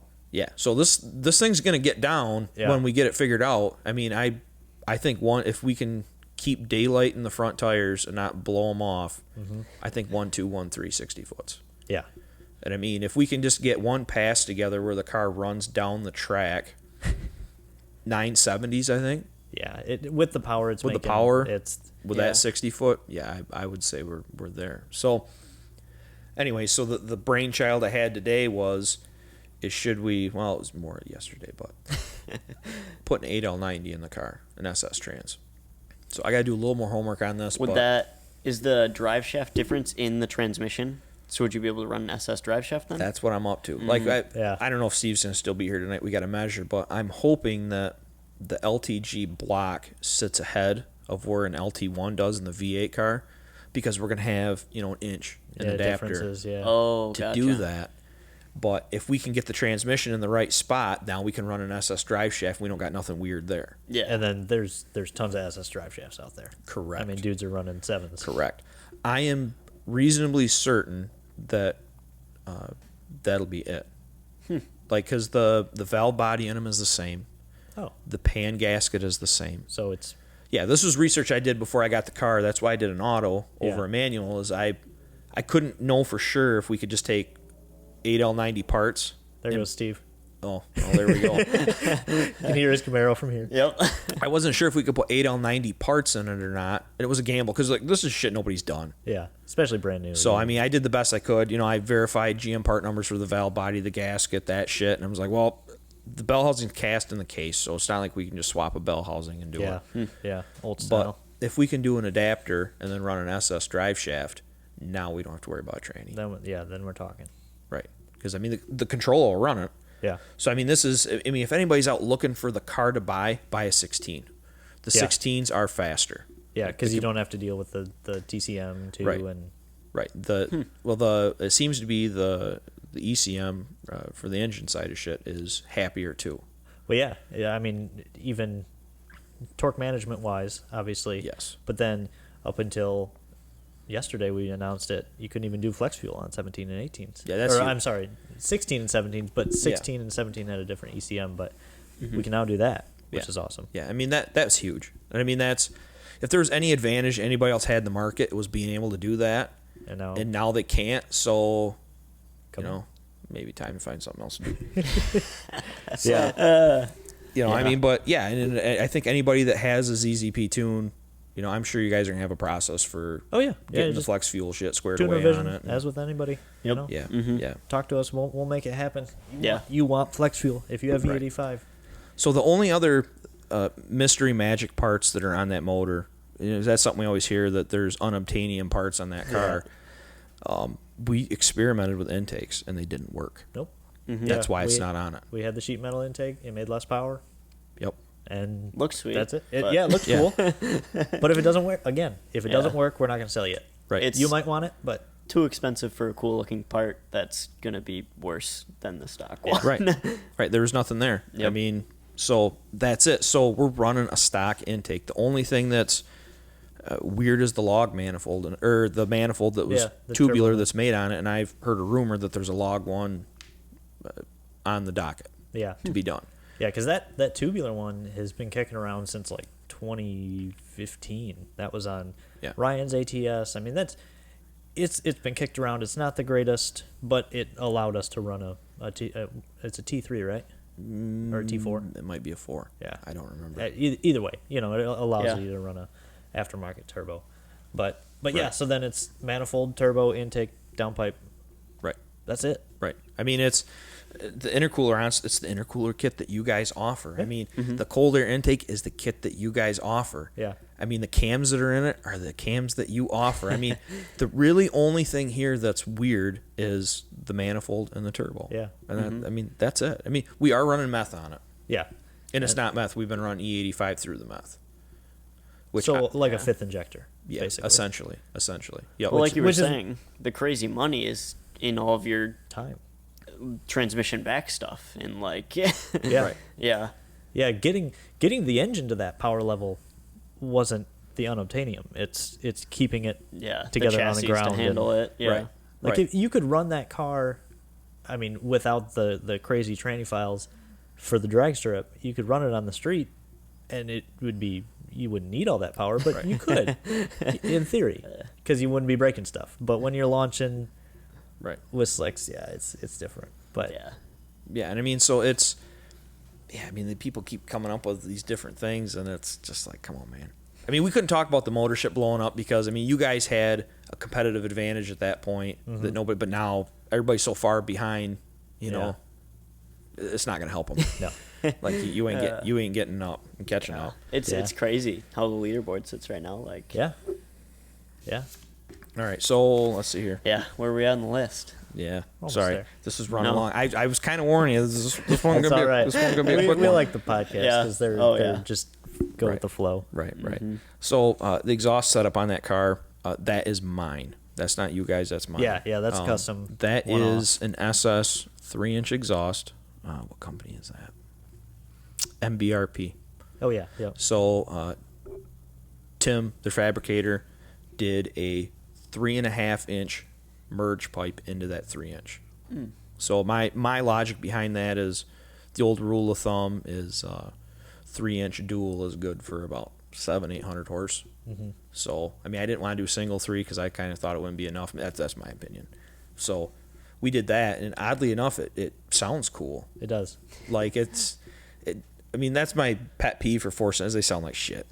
Like when I'm hearing these guys talking about like I'm gonna take the muffler off, I'm like, that sounds like shit, dude. I did it. It's bad. It's bad. Don't do it. I mean, don't do a muffler delete. However, when you get over 400 horse, they sound cool. It starts sounding cool. So, and I mean, and it's if you don't make your shit loud, if you have it just be mellow, like they sound really cool. Yeah. Especially the thing is like. You don't need to hear the exhaust. You want to hear the turbo. So why make a louder exhaust to cover up the cool noises? And that's what I like about our new Camaro exhaust is, it retains a muffler, but it's 3-inch all the way back, and the muffler is basically straight through. It's got a little packing in it, but That was it sounds launched good. Month Yeah, about a month ago. Yeah, But that's yeah, a sweet one. I've got it on my car, and it's not too loud. You can hear some turbo Right. spool. It's done properly. Yeah, It's and- not a hacked off. And for muffler. 99% of the guys building their cars, perfect. Yep. That's what you need. Run it. Yep. So, let's see here. We kind of covered all that stuff. All right. So here, this is Alan's opinion time. This isn't ZZP's opinion time. Do the stage one first. You know, do the tune, do the downpipe. You know, whatever your choices are for the cold intake kit. I mean, that's what we got in the 12s with was that setup. I mean, especially now with the flex, you're going to run out of fuel. Yeah. So you're going to have to do a fuel lobe on the cam. But this is where I think the port injection is going to kick ass. Yeah.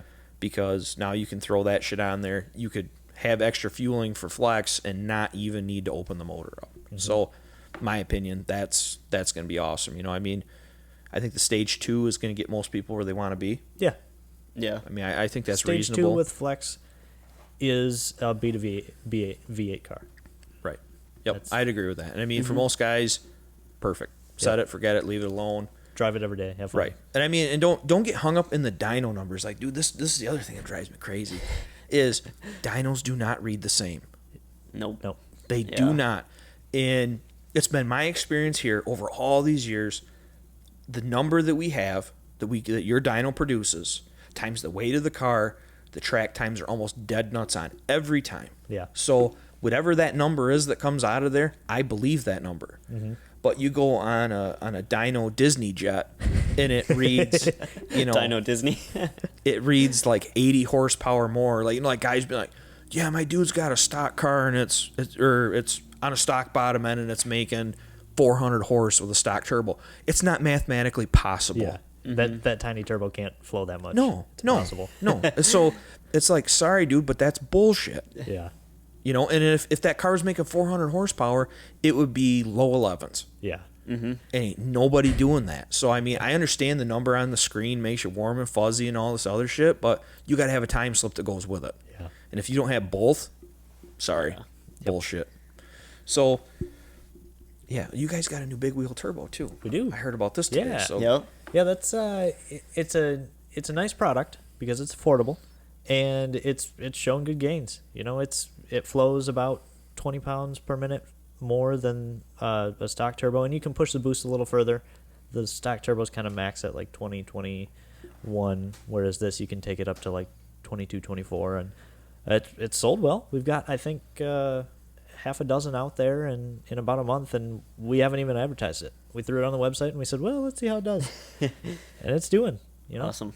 Yeah, Matt's got some good logs back from folks. It's flowing well. Sweet. You know, it's Yeah, people were pretty excited about that. yeah, I mean, I've had some guys asking me here on the super dampener pulley. So me again. If you're building a high, like you're putting cams and shit in the car and you're revving it out, spend the money on it. Yeah. Like, I have been at tracks when a stock dampener blows up and it goes through the hood. If you're lucky, it just goes through the hood. Yeah, it doesn't take out everything else along the way. Well, when it goes through the fender, it goes into somebody. Yeah. So, yeah. In my opinion, you're not buying a dampener for performance. You're buying it for safety. Yeah, I mean, the only thing that's running off the belt's the alternator. I mean, the power steering's electric. It's I not mean, a supercharged car. Yeah, I mean, it ain't doing nothing. So, is it a good purchase? Yes. If you're spinning the motor up higher, yes, it makes sense. If you're a stock car and shit, no, you don't need that. No, but yeah, I mean, but once you get up there, I mean, a lot of that stuff, safety stuff, you know, don't cut corners on that shit. I mean, like, if you're gonna make your car fast, you need to buy the brakes. Yeah. Yep. Like, if you got this thing going faster than it was intended to go, and now you got the brakes that were matched to that car that was only supposed to go that fast. Exactly. You got to do the brake upgrade. I mean, you guys got that shit here too. Yeah, we got the 4 pistons, the 6 pistons. I'll push you to the 6 pistons because, man, those things look good. But They look real good. but the 4 piston kit's super affordable. It's like $500. Yeah. Replace your single caliper that's this big with a That's nice like a solid. full brake job. Yeah. Like $500. Yeah, that's nothing. Yeah. I So mean, yeah, do the brakes. They look cool. right. They're gonna stop you Yeah. better. Be smart. Be smart. I mean, that's, if you're going to build the car, be fast, be responsible, and make the car stop and do the other shit too. Yeah. Well, it's also peace of mind. Like, if you're building a car, you're gonna be kind of constantly worried about what's gonna go. And if you can check things off the list, don't gotta worry about that. Yeah. Do it. Like the one thing that's going to Yeah. bring you back down to earth from 140 in Mexico. Right. You Right. might want Right. to invest in that. Well, especially too. I mean, for brake boosting. All right, now Yeah. you got to push the tires Yeah. to not hold it there no more. Yeah. Mm-hmm. You So on street tires, that's not going to happen easy. But I mean, that's a testament to how cool these cars are. I mean, my car has a stock suspension in the back. There ain't nothing fancy going on there. Stock. And we've daylighted the front tires. yeah, pulled them. I mean, that's awesome. That's a testament to how cool these cars are. I mean, that's part of why I got into them. It's a sweet car. It's a sweet platform. Yeah. It's just there's a lot of uneducated hate. Yeah. Yeah. It's It's coming off the Camaro should be V8s, like you've talked about. It's always going to be kind of a thing. Yeah, but it's the market's got a long way to go. They're super fun cars. I mean, I road course the crap out of mine. You can do anything with them. The chassis is perfect to throw on the road course. They can run great quarter-mile times with not much, and they look amazing. Right. I mean, if I was shopping for a car and I had to choose between a Cobalt, a W body, and the Camaro, it's Camaro all day long. Oh, Yeah. 100%. There's no debate. Like any category, it's better. It's Yeah. newer. It's nicer. It looks better. The stereo's great. Yeah. The interior's cool. In the ATS too, same quote unquote thing. I mean, Yeah. 4-door option sort of thing. Yeah, so if you got family, you can toss Yeah. them in the back. Yeah, I'm just a good old boy. I'm too primitive for that. I gotta have a Camaro. But I mean, they're a good platform, and I mean that's. I don't know. I don't know what more we need to do to help get that out there. I mean, It'll take time. Yeah. It's building. We've seen this year sales have been better in the LTG, and they're going to keep going forward. We got turbo options coming out. People want to put more stuff on their car, and Right. we're going to bring out stuff, but it's going to be stuff you need. yeah. Yep. And And I think that's fair. I mean, that's This year, Grid Life, Yeah, you'll be all over the Camaro. yeah. Grid life coming up. We I think got. everyone's excited for that. I think we're all just excited to go drive our cars. Yeah. that's for Yeah. sure. I'm tired of driving the Cobalt. I mean, it's not like I don't have other shit to drive, but I do want to drive it. Yeah, yeah, Yeah. But I mean, it's like we talked about it before. I mean, we set out to do 9s. Like that's what I want. Mm-hmm. That's what we said we were Single going to do. digit. Yeah, like we said we were going to do that shit. That's what we need to do. Yeah. And Last I mean, year had setbacks, but we'll make it happen. yeah, this I year. mean, this shit's gonna happen. And I mean, it's so much fun. Like when we were down to Martin and we ran, I think when we did the 1197 pass, like some old dude comes up and he's like, "Oh, it's got V8 in it, don't it?" Nope. Bullshit. Like he's counting the spark plugs, and like he's somehow getting past 4. 1, 2, 3, 4, 5, 6. He's like going over, and I'm like, "Yeah, you counted those already." He's like, "Dude, it's a 4-cylinder." I'm like, "I know. I told you it was." That Like, whoa, that's fast. Yeah. that was my favorite thing at Camaro Fest last year, was autocrossing with ZL11 LEs and beating them. Yeah. That And was guys awesome. would walk up and they'd be like, "That doesn't sound like a V6 even." And I said, "No, 4-cylinder. 4-cylinder, some tires, some bolt-ons. My car's not that powerful." Because they put you in the V6 class. Yeah, right? there wasn't enough 4-cylinders Yeah, for so a you got 4-cylinder thrown in. class. But So I mean, your times were comparable to the other there, SSs by far. yeah, there wasn't I think the winning time was a 13.1. I mean, it was super heckin' hot out, but yeah, it was me and one other guy, and then I just didn't go to the drag qualifying. Like I went to the tests, and then I was autocrossing because I was having too much fun. But I Yeah, and I mean, if somebody's like going between the V6 car and this, you buy this. oh yeah, Like there's no question. I mean, there's a dude out there that's. I mean, it sounds cool. His shit's supercharged. It sounds cool. It does sound better, but he still isn't faster. Yeah. Nope. No, even V6 supercharged, and they're still slow. Yeah, I mean, it still ain't faster. That engine. I mean, that engine comes in everything, but it's not moddable. Like the RS is a sweet package. Like, Yeah, you get the looks sweet awesome headlights, you and get the nice everything, stock wheels, Mhm. and actually the 19 or 8, what is it, 18, 19, whatever the new facelift ones, the base cars look better than the SSs anyway. Oh, absolutely. They killed it. They killed it. 110%. Like, if I had V8 money, I would buy the new V8 with the LT1 package, which is the 4-cylinder front end. Oh, really? I think it looks better. Right. Like, I don't know who GM's using for their focus groups, but somebody needs to be fired. Yeah, whoever designed that SS front end Yeah. was high. I mean, do they have a group of Prius owners in there being like, yeah, this would be a great front end for the car? Would you buy one? No. I wouldn't drive that. I mean, it's like, where do you come up with this? Like, the new pickups are that way too. I mean, the half tons are all right, but the 3/4 ton, Well, they're ugly. Like, they're straight up ugly. Oh, the Blazer RS front end though. That I don't mind that. I love that that looks car. good. It's like a I love it Camaro. so much. It's like a Camaro SUV. I mean, that is what it is. Yeah, it's just a Camaro that they like stretched vertically a little bit. And Yeah, I love it. But I don't know if it's like they decided that, all right, we're using that front end on that now, so let's put something else. Let's put the Blazer front end on the Camaro and we'll swap them, and Yeah, it'll be all right. It'll be all right. But So- yeah, they're fun cars, and I'm excited for this year for mine, for yours, for all of us. Yeah. And I want some people to compete. Come on, get out there. Come up Yeah. and drag race with us. We go to Test and Tunes a couple times a month. Yeah, so here's my, I guess, call out if you want it to be. Number one, if you're talking shit about your stuff being better or fast, come up here and prove it. I'll buy you dinner. Yeah. Do it. Just do it. I mean, I don't care how you do it. Do it. Yep. And to the guys that are still struggling, I mean, I don't mind getting the messages. I mean, I don't want to send the wrong opinion here. I mean, I want this community to continue to grow. I mean, we've got the Berger thing coming up in August. Mm-hmm. I can ride in the car with you. Yeah. And Like, I'm not saying that I'm a wizard, but dude, I've helped other people. I will sit in your car with you and I will help you figure out how to get it down the track. Yeah, and same thing, going back to earlier, we're not these big meanies. If you come and hang out with us, we love hanging out with customers. Our dyno days, come to the track. Like, if you want me to drive your car or any of us, or, if we're there, we'll help you out. That's why we work here. Yeah. We love track I was a days. customer here before, I worked here too. I mean, that's the cool thing about this. I guess we'll hit on this a little bit more, and I think we're getting Cover probably call it, yeah.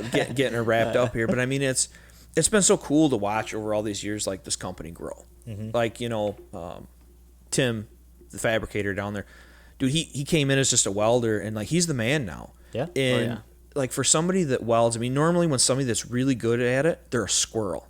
Mm-hmm. Like, you can't get them to get it done. You guys have had experience with that too. I mean, you can have somebody that's most gifted fabricator in the world, and they can't get shit done. Yeah. Like, they're a squirrel. And, Tim could tell you 3 days this is going to be done. It's going to be done in 3 days. Mm-hmm. I mean, Keith has been awesome. Yeah. Keith's a great dude. But Ryan Derrick, he's a great dude. Yeah. I mean, I'm not saying there aren't other people here that aren't great. Yeah. These are people that I know personally. I mean, Matt. I mean, Steve Hickman's super passionate about everything. Yeah. Yep. I mean, Steve's got a SS Camaro now too. Yep. Yeah. I mean, Kyle with the slingshot stuff, he's super passionate about it. I mean, there's a lot of people here that are really, really, really good people. Yep. And I mean, if you got questions, they will answer it. Mm-hmm. I mean, that's it. I mean, it's there's so much passion for this that I think if Zoom was like, I'm not paying nobody this week, I bet you half the people here still show up. Yeah. It's like they would still show up to work and be like, that's all right, dude, get us next time. Yeah. And I mean, that speaks volumes to, what Zoom has done here. Mm-hmm. I mean, I don't know Zoom personally, but if you look at the business model in this place grow, I mean, you guys ain't going anywhere, and you're going to keep growing. I mean, that doesn't happen if you're not doing something right. Yeah. Mm-hmm.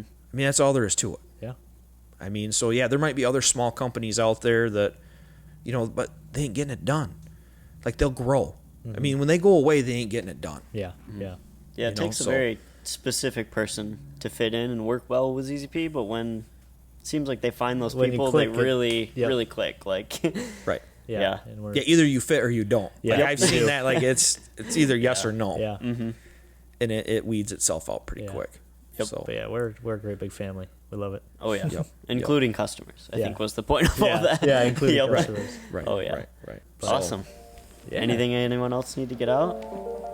I think that's pretty good. I think we talked enough tonight. I got to do. Yeah. I gotta get home and eat. Well, thanks for coming again. We appreciate it. Right on. Thanks, guys. Yep. Hope to grow the platform more. So appreciate both of you guys coming out here. Yeah. Catch these guys on track. Right on. Thanks again. Have See a good ya. night. Take care. Bye.